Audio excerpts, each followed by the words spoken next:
So yesterday we did do not lose control of the mind and diligently study the sacred Dharma. Thus freed from anxiety and sorrow, concentrate the mind and enter into nirvana. This is the Vinaya of the Tathagata Kanaka Muni, the unattached one, the fully awakened one. Then the next one is avoid all negativity, practice all virtues, purify the mind. This is the teaching of all the Buddhas. This is the Vinaya of Tathagata Kasyapa, the unattached one, the fully awakened one. Okay, if you look in the dining room, the altar in the corner, there is a duplicate of a tanka of the Buddha that was given to us by His Holiness Dalai Lama. And if you look below it, it has that verse. Avoid all negativity, practice all virtues, purify the mind. This is the teaching of all the Buddhas. Might be a slightly different translation, but it's the same verse. And it's a really good summary of everything. Okay, so avoid all negativity. So, if we look at the three scopes of, or the three levels of practitioner, the initial level practitioner who seeks a good rebirth, the middle level practitioner who seeks liberation, the higher level practitioner who seeks full awakening. Okay, in terms of the initial level practitioner, avoid all negativity means avoid the 10 non-virtues, the 10 pathways, non-virtuous pathways of karma. Okay, because those create the cause to be born in a lower rebirth.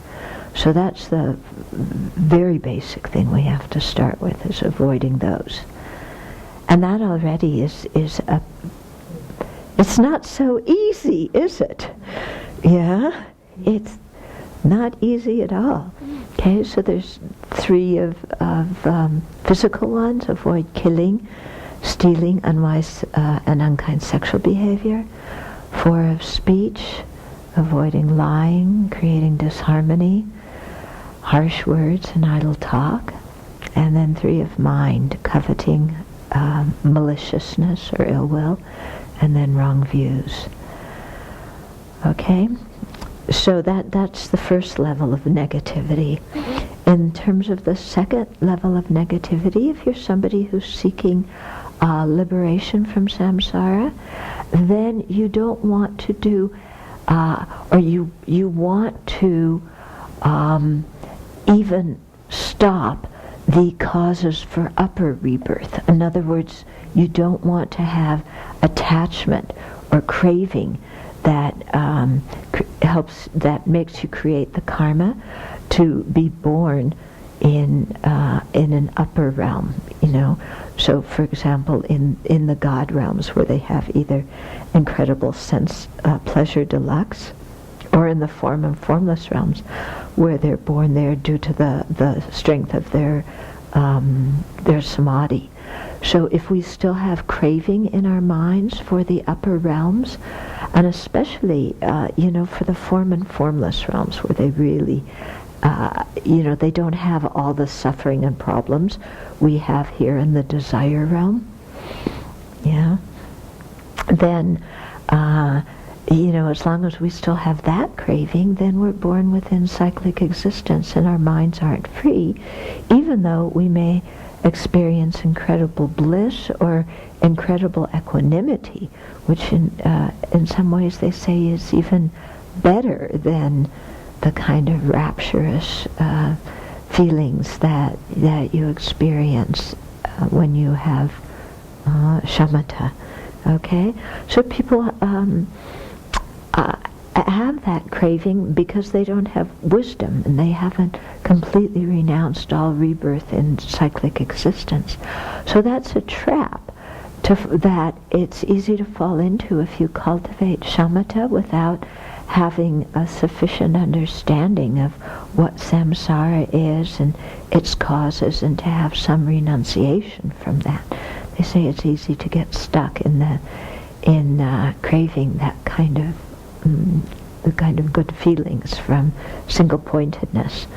Okay, so it's good to develop single-pointedness, but we should always remember and keep with us our ultimate aim and not lose sight of that.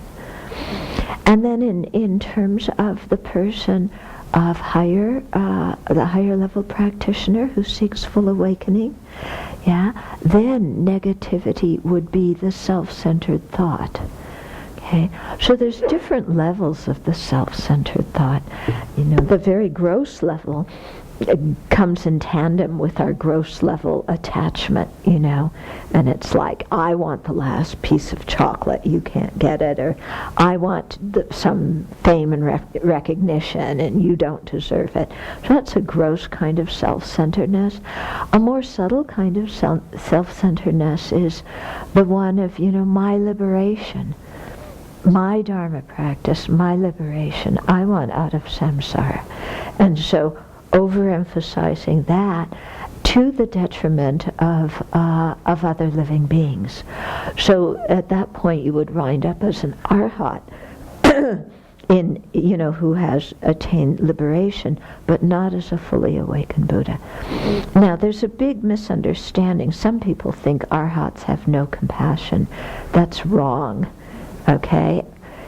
There's different kinds of arhats, and some of them have maybe even attained their shamatha based on using the four immeasurables as the object of meditation, in which case they definitely have love, compassion, joy, and equanimity.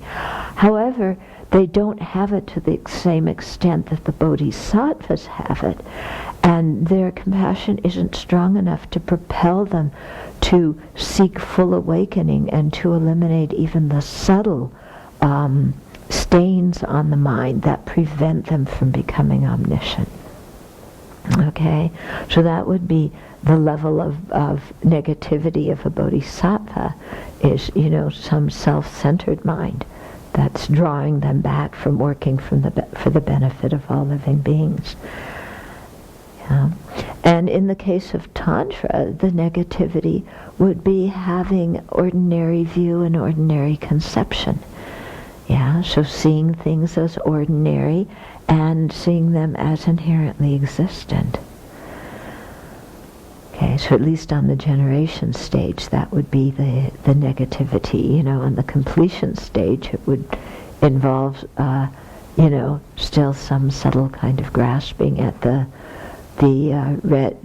white vision, the red vision, and the black vision. Okay, so avoid all negativity. It's a heavy, not a heavy, it's a very replete, it's an extensive, it's 3 words, but it has very, very great meaning. Okay, and then practice all virtues. So on one hand, avoid creating more negativity. On the other hand, create virtues. So, for the initial level practitioner, it would be keeping the 10 virtues and abstaining from the 10 non-virtues. So just even abstaining from these gross 10 non-virtues is a virtuous action. And in addition, acting in the opposite way is virtuous. Okay? So not, on one hand, just if you have the opportunity to kill and you don't, that's virtuous. On the other hand, if you, in another situation, maybe there isn't the opportunity to kill, but you really reach out and save life. Okay, or you protect others' possessions. You use sexuality wisely and kindly. Basically, I think being celibate is the best way to do that.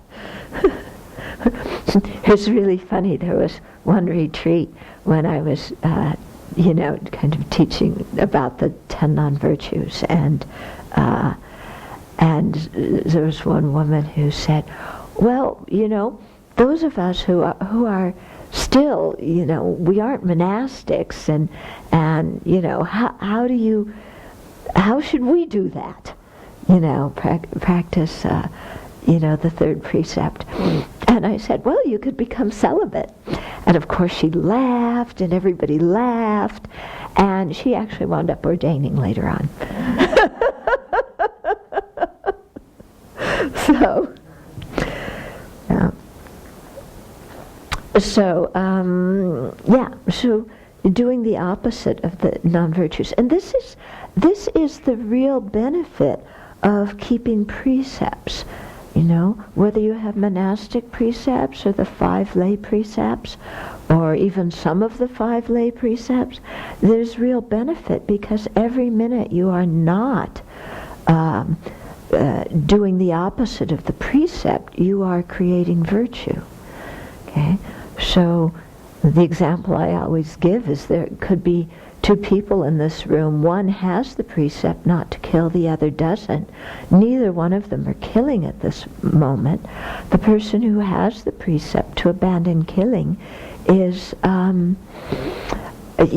creating virtue in that moment, whereas the person who doesn't have the precept, even though they're not killing, because they don't have the intention that it takes to generate the precept not to kill, then they aren't creating that virtuous action at that time.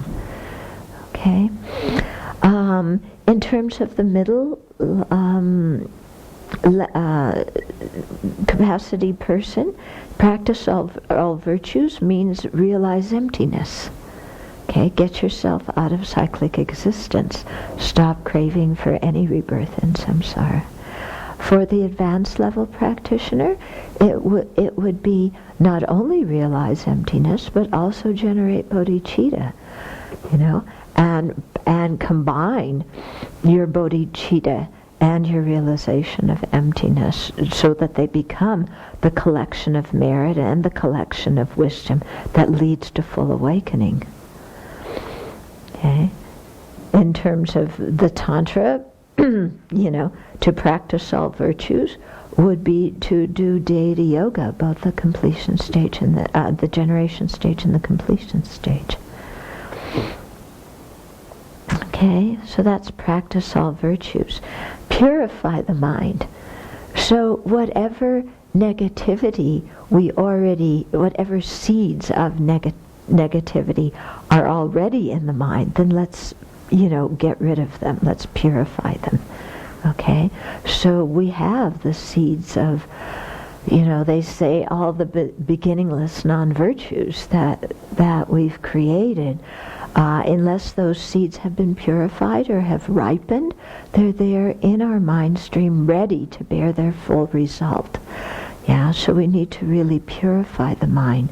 The ultimate purification is the realization of emptiness, because that's what actually removes these seeds of negativities from our mind, be they the seeds of karma that produce the circumstances in our life, be they virtuous or be they pleasant or unpleasant circumstances in our life, and the seeds of afflictions which carry the continuity of the affliction from one manifest moment to another manifest moment. So for example, right now hopefully nobody's angry. Yeah, but we have the seed of anger in our mind stream, so that, we've had manifest anger in the past. Because we still have the seed of anger, then all we need is the right circumstances, and anger becomes manifest in our mind again very easily. Okay? So to attain liberation, we need to, purify also these seeds of anger. So not just the seeds of the karma that causes rebirth, not just the seeds of karma that is the completing karma that creates the other situations, not just the kind of rebirth we get, but the whole situation that we're born into. That's the completing karma. But also the seeds of the afflictions that keep us bound in cyclic existence, that keep us creating both demeritorious karma that causes low rebirth, plus meritorious karma that causes upper rebirth in samsara. Okay, so really to attain liberation, you have to also want to go beyond the creation of meritorious karma. Okay, and the creation of what's called immutable or immovable karma, which is the karma to be born in the form and formless realms, and it's called immutable or unmovable or unwavering. Because according to the level, excuse me, according to the level of samadhi that you attain in this lifetime, then you get born in that same level in the form of formless realms in the next lifetime. Okay? Because there's still the craving for rebirth in samsara. Okay, so we want to purify the mind of all of that. Yeah? We want to purify the mind of all the self-centeredness, and of also, any kind of subtle grasping. So not only the seeds of ignorance, but also the bakchak, the latencies or predispositions of ignorance. Okay, so the seeds of ignorance, they, enable the continuity from one manifest moment of anger to another manifest moment of anger. Even after you've eliminated the afflictions and their seeds and attain arhatship, there's still these subtle latencies on the mind which prevent the mind from being omniscient. They still are a subtle dualistic perception, whereby the arhat or a Arya Bodhisattva cannot see both truths at the same time. When they see conventional truths directly, they can't see ultimate truths directly. When they see ultimate truths with direct perception, they can't see conventional truths directly. So only a Buddha can do that. So by purifying the mind of these cognitive afflictions that create this subtle dualistic view and impede the mind from knowing all phenomena, by purifying the mind of those, then the Arya Bodhisattva is able to attain full awakening. Okay, so this is the teaching of all the Buddhas. So there it is, the whole entire Lamrim path, beginning from relying on a spiritual mentor up into the subtle stages of tantric meditation in those 3 lines of avoid all negativity, practice all virtue, purify the mind. Okay. So it's like, if you need to summarize the entire path, here you have it in 9 words. Yeah, and if you're somebody who's wise and who's studied a lot and understood the meaning of the teachings and meditated on the teachings, you have these 9 words, and whoa, there's so much for you to put into practice. If you haven't studied and you haven't thought about the teachings, you hear these 9 words and you go, what does that mean? Yeah? And we were once at a state like that. When you first met the Dharma, if somebody told you avoid all negativity, how would you have understood it? And create all virtue? I remember I didn't even like the word virtue before. I thought it was one of these phony baloney goody two-shoes words. Purify the mind, purification. Again, all this was like Christian stuff, and it's like, ugh. Yeah. So I had no idea what any of it meant. But then after some time, then you see, oh, there's something in here. So it's the teaching of all the Buddhas. There's, if any Buddha appeared in front of us, they would say the exact same thing. Okay, so this happened to be the teaching of Tathagata Kasyapa, but any of the Buddhas would have said that, and that's the essential thing for us to practice. Okay, so questions so far, or comments so far? Yeah. I couldn't follow with the different kinds of karma, so there was a karma you produced through afflictions, Oh, okay. So let me put it in different words, the different kinds of karma. So we have polluted karma and unpolluted karma. Okay? Polluted karma is created under the influence of ignorance. Okay? So, and so it's going to create the cause for cyclic existence. Within polluted karma, there's different kinds of polluted karma. There's demeritorious karma, a meritorious karma, and unwavering karma, or So demeritorious karma is created under the influence of ignorance, and it's when we do like the 10 non-virtues. And those create the cause for rebirth in the lower realms. Meritorious karma is also created under the influence of ignorance, but it creates the cause for rebirth in the upper realms as human beings, or in the form realm or the formless realm, or as desire realm gods. Okay. Immutable karma is a branch, is a type of meritorious karma, and specifically it's created with attachment to rebirth in the form and formless realms. And it's created by attaining those levels of samadhi. There's four kinds of divisions in the form realm and 4 divisions in the formless realm.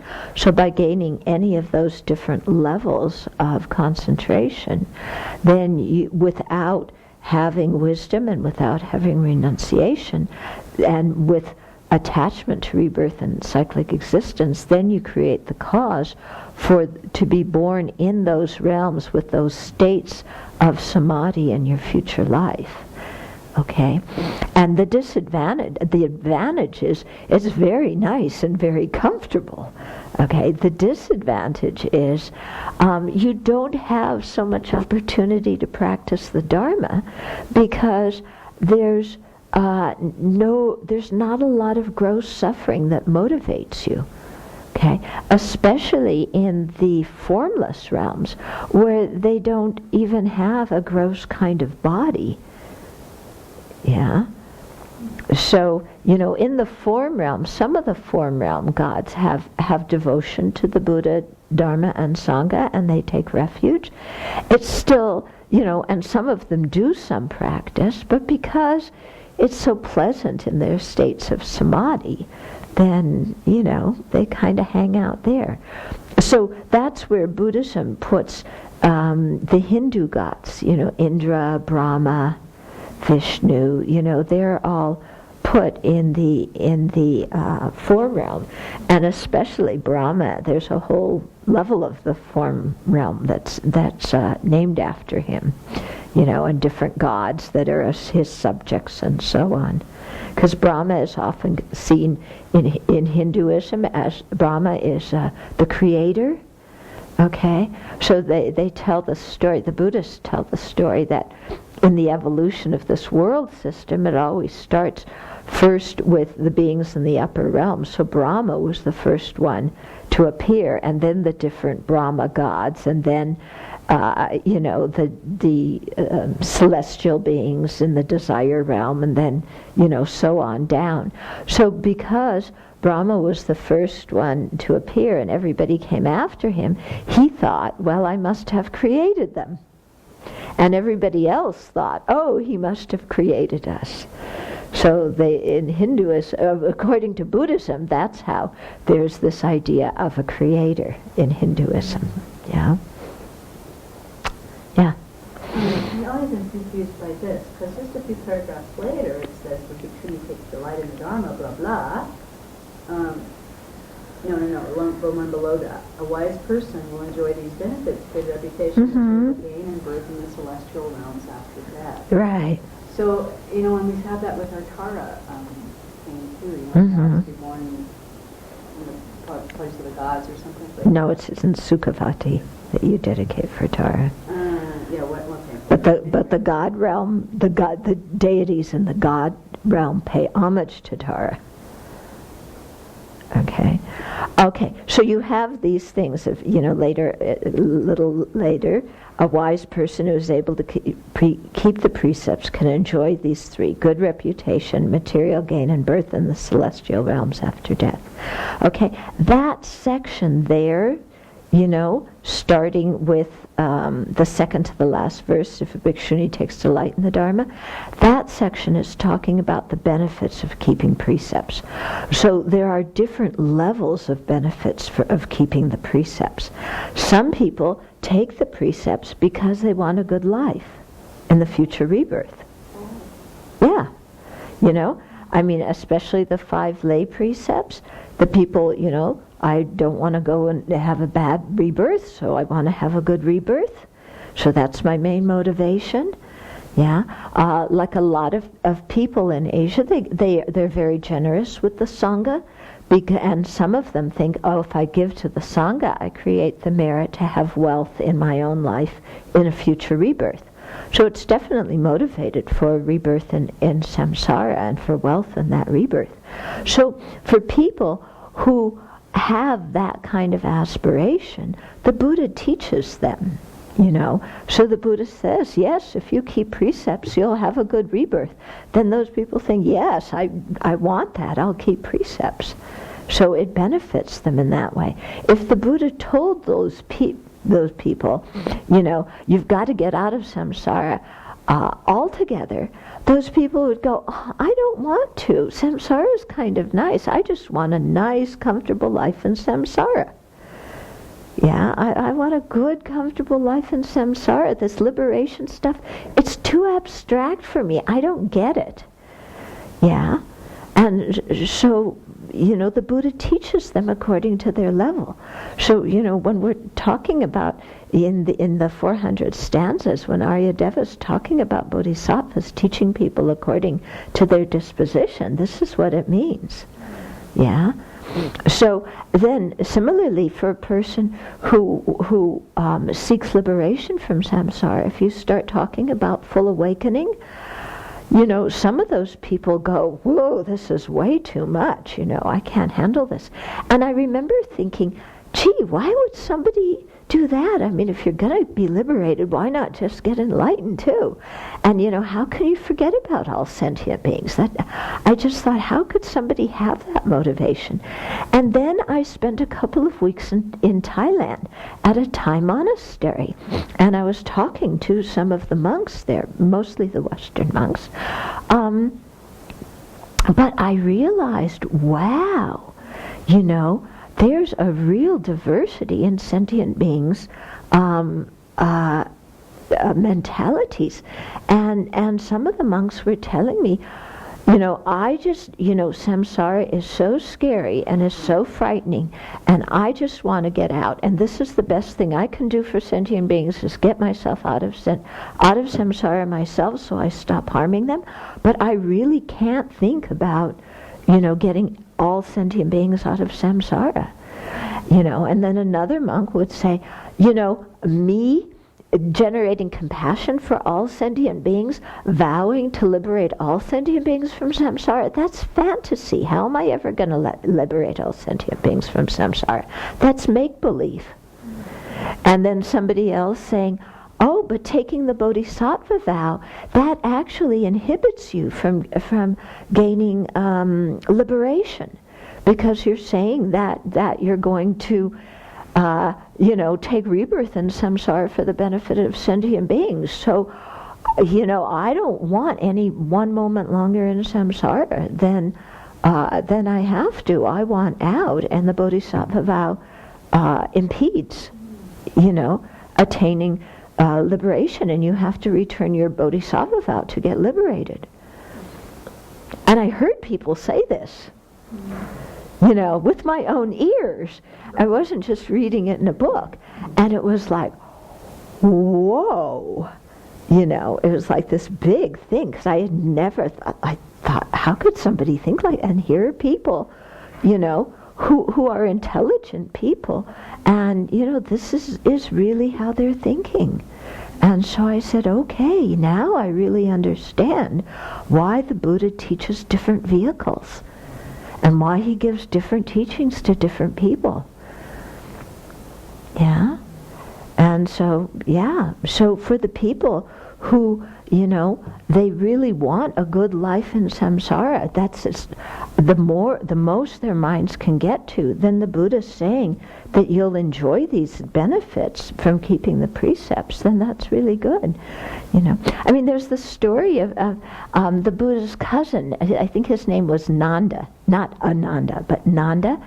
And Nanda had a lot of lust, and he was just always like hanging out, goggling all the women, and he got ordained, and it was really hard for him to stay ordained, So the Buddha took him to the God realm, the desire God realm, where he could look at all the women there. And once he caught a glimpse of them, it's like, craving for women in the desire realm. It's like, blech, just filthy bodies. I don't want that. And the Buddha said, you keep your precepts purely, you'll get born there with those women in the celestial realm. And that's how the Buddha convinced him to keep his precepts. Because that was his level of mind. So it benefited him, It got him to keep good precepts. Okay? So, yeah. It struck me that the middle level practitioner realizes emptiness. Yes. The advanced level practitioner does emptiness and bodhicitta, and in the grounds and path. Right. To get onto the path, it's spontaneous bodhicitta first, and realizing emptiness is really down the road. Well, that's in the Mahayana path, the 5 Mahayana paths. To enter the first path is spontaneous bodhicitta. You may have some realization of emptiness at that point, but it's not a direct perception of emptiness. Yeah. It just seems that the order is interesting. Yeah. Because the order is because if you don't cultivate bodhicitta, if you realize emptiness and you have renunciation of samsara, you're going to go into the hearer solitary realizer path, because your renunciation is so strong, your wish for samsara, to get out of samsara, is so strong that you'll go right into that path. So I guess my question, I don't think I phrased it. Yeah, maybe I don't understand it. It would have struck me that the middle level practitioner would be shooting first for bodhicitta. Oh, okay. Usually, the way they explain in the Lam Rim, the middle level practitioner, they usually explain it according to the view of the Four Noble Truths that all the philosophical schools share in common. In that view of the Four Noble Truths, it's not realizing the emptiness of inherent existence, it's realizing the lack of a self-sufficient, substantially existent person. Okay? So they call it the middle level, the path in common with the middle level practitioner. Okay? So the actual middle level practitioner, according to the Prasangika, would realize emptiness. When they're presenting the Lam Rim in this way, in order to include all the views common to all the different tenet systems, then emptiness and selflessness within the general presentation of the Four Noble Truths. Emptiness means the lack of a permanent, unitary, independent person, and selfless means the lack of a self-sufficient, substantially existent person. And negating those are preliminary to realizing the emptiness of inherent existence of all phenomena. So that's why it's presented in that way. And the first one is called the path in common with the initial level practitioner. Meaning, the in common with means you have some awareness of bodhicitta. You may not have generated it, but you have some awareness and long long-looking perspective of wanting to gain bodhicitta, but you practice the initial level path because you know you need a good rebirth in order to continue practicing the Dharma. Okay? So when you may be a bodhisattva, that doesn't mean you've given up the aspiration to have a good rebirth, because you know you need it if you're going to get all the way to full awakening. And so similarly with the middle level practitioner, it's called, for bodhisattva, in the presentation for the Lam Rim, which is directed for people who are the highest capacity, then it's called the path in common with the middle level practitioner. It's not the path of the middle level practitioner, it's in common with, because you still have that bodhicitta motivation, okay? And you're getting into the realization of emptiness and selflessness. Yeah.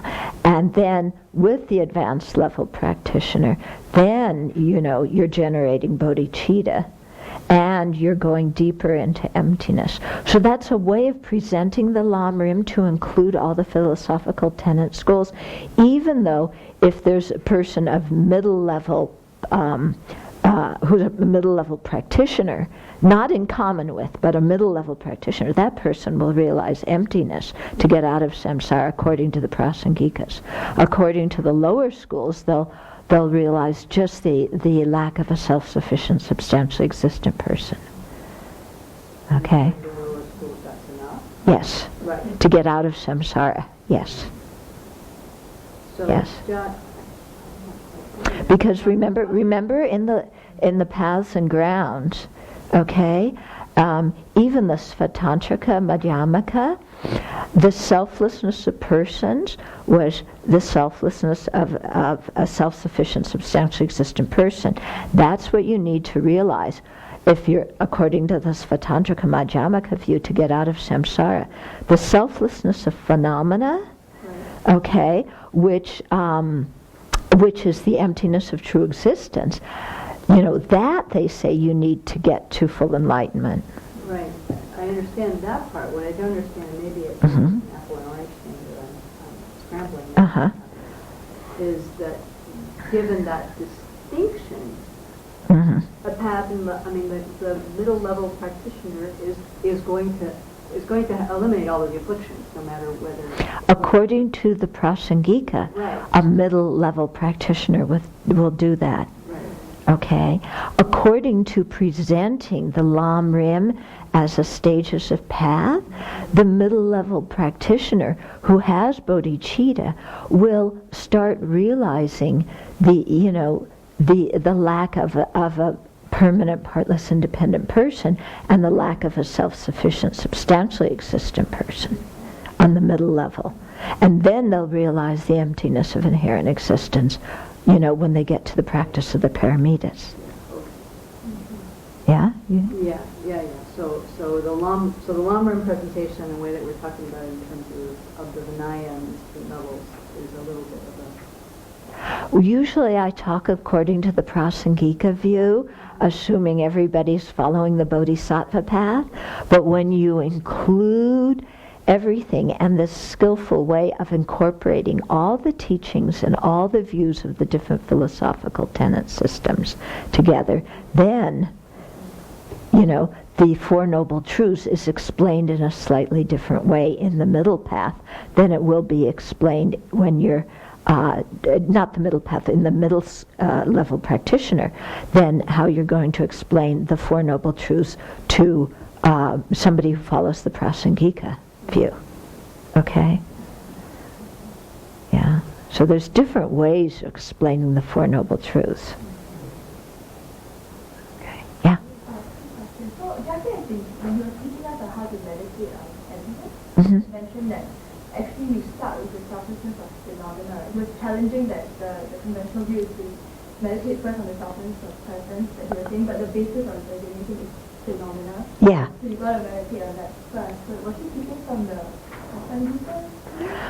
Well, again, there's okay. So do you meditate on the selflessness of person first, or selflessness of phenomena first, according to prasangika? Okay. Usually, the usual presentation is they say that it's easier to realize the selflessness of persons because already we can see, this is how it's usually explained. Already we can see that the person, it depends on some kind of imputation in the sense of you have to see the body or the mind to know that there's a person there. So the person, on some level, all the philosophical tenet schools say the person is imputed. Yeah? In the sense that you have to perceive a body or mind to know a person is there. Yeah. So they usually say because of that, realizing the selflessness of persons is easier than realizing the selflessness of phenomena, because the phenomena, like there's my body right in front of me, there's nothing imputed about that. Okay. However, when you start looking, there are different presentations where some put the selflessness of, have you meditate on the selflessness of persons first, and other presentations meditate on the selflessness of phenomena first. And I remember commenting, much to His Holiness's amusement when I told him this, that I thought that it was easier for Westerners to do the selflessness of phenomena because we grew up with science, and we grew up already with, this is composed of all these tiny particles, and if you look at your hand, there's more space than mass there. So we already have it in our minds that, that there's nothing solid here, that there's something a little bit illusory about this appearance, and that, our body's composed of parts. Yeah, and that when we see things, it's just the reflection of light rays. It's not kind of necessarily colors out there. It's just how light rays are reflecting on some object out there and then interacting with our retina. So we grew up with that. So I think, my personal humble opinion, is that gets us kind of started on the selflessness of phenomena, at least in terms of the body already. Whereas we grew up in a culture where everything's the self, be independent, pick yourself up by your own bootstraps, be your own person, and we all want to be individuals and show ourselves as individuals. And from the time we're 2 years old, what do you want? What color do you think is best? And you see parents asking their kids, do you want orange juice or apple juice? And you go to kindergarten, and what's your favorite color? And what's your favorite shape? And kids from the very beginning are forced, just by the way we talk to them, to think of what I like most. And it puts so much emphasis on the self. Yeah? From our whole education system does. Okay? So I think in some way it's harder for us to realize the selflessness of persons because we're brought up, the self is this concrete thing, and we're brought up, there's a soul, and we don't even hear about the mind. So this is in some way that part makes it more difficult to meditate on the selflessness of phenomena because that's included with the mind. Okay, but the person, there's a real person there, and my rights, my rights. So we have all this emphasis like that. But Jeffrey's point even was that even though they say that, when they tell you to start meditating, the Site of Chandrakirti, so what's the first thing they tell you? Look at the card. So, but they use that as an example. Yes. But then when they say, you study that as an example, but then they say, then you take it to realizing the emptiness of the person. But I've always wondered, they always say the example is easier to realize than the thing that's being exemplified. So why are they teaching the cart and then telling you that the selflessness of person is easier? That's what Jeffrey said. I was gone for that chunk. Oh, but that's nice. I'm comforted to know that I have the same opinion as Jeffrey. That's what you had said before. I thought, oh yeah, Venerable agrees with this. Okay, oh, that's very comfortable to know. I'm not the only person. Yeah. I just wanted to check if I heard it correctly, that the bhakchat or the predisposition of ignorance is what carries the anger from one moment to another. No, that's the seed of ignorance. The seed of ignorance carries it from, okay, I was angry yesterday, right now I'm not angry. Look at me in the wrong way and I'll get angry in 5 minutes. Okay? What enables me to have anger one day, not have manifest anger for the morning and then get angry again? You know, because there's something that connects those two moments. When my anger of yesterday ceases, it doesn't totally cease and go out of existence. There's some continuity in the form of the seed of anger. Okay? And because there's the seed of anger in my mind, I get angry again.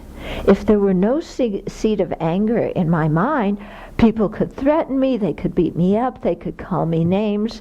I wouldn't get angry. Okay? So the seed of anger is what we need to eliminate in order to become an arhat. It's considered part of the afflictive obscurations. Okay, afflictive obscurations are the afflictions and their seeds and the polluted karma that causes rebirth in samsara. Okay? So not even all karma, just the karma that causes rebirth in samsara is in the afflictive obscurations. Okay. Well, ignorance is one of the afflictions, and the seed of ignorance is something you have to eliminate to get out of samsara. Okay?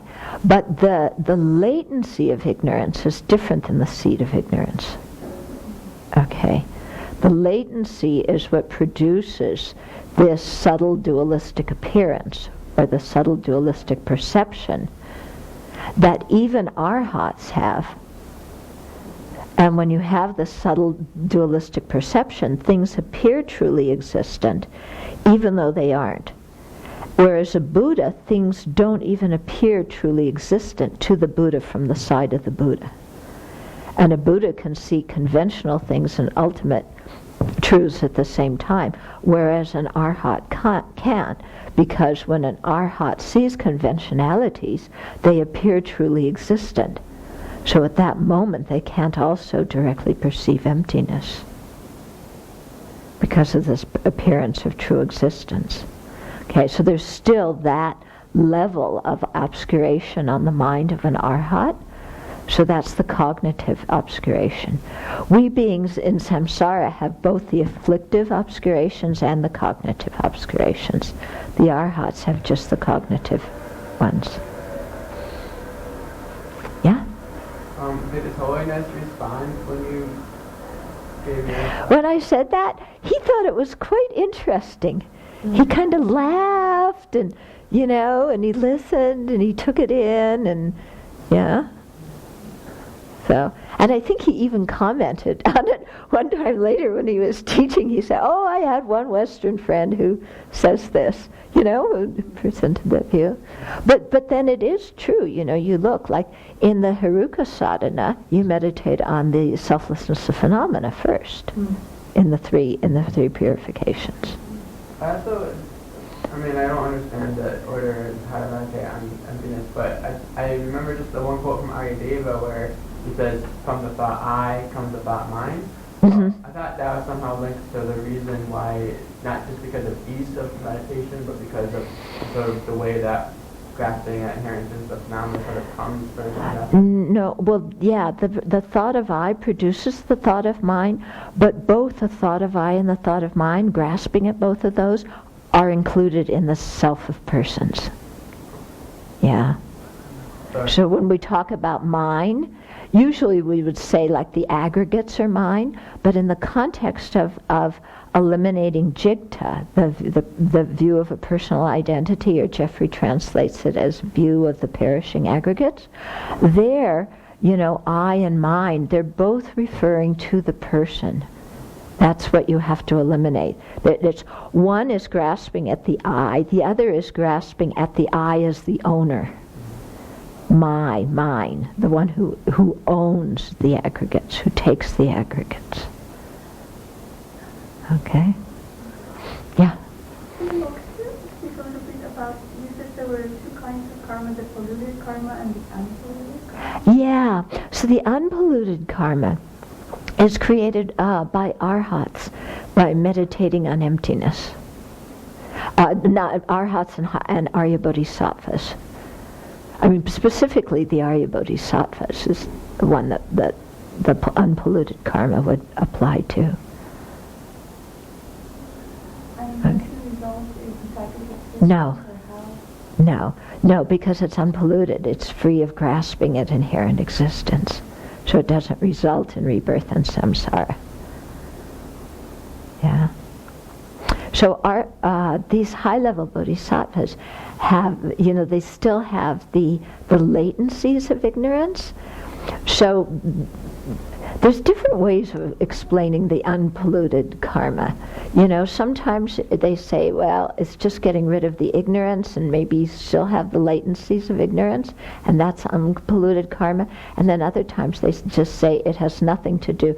Unpolluted means not to do with ignorance or its latencies. So for the meaning of unpolluted, it seems to have slightly different meanings in different contexts.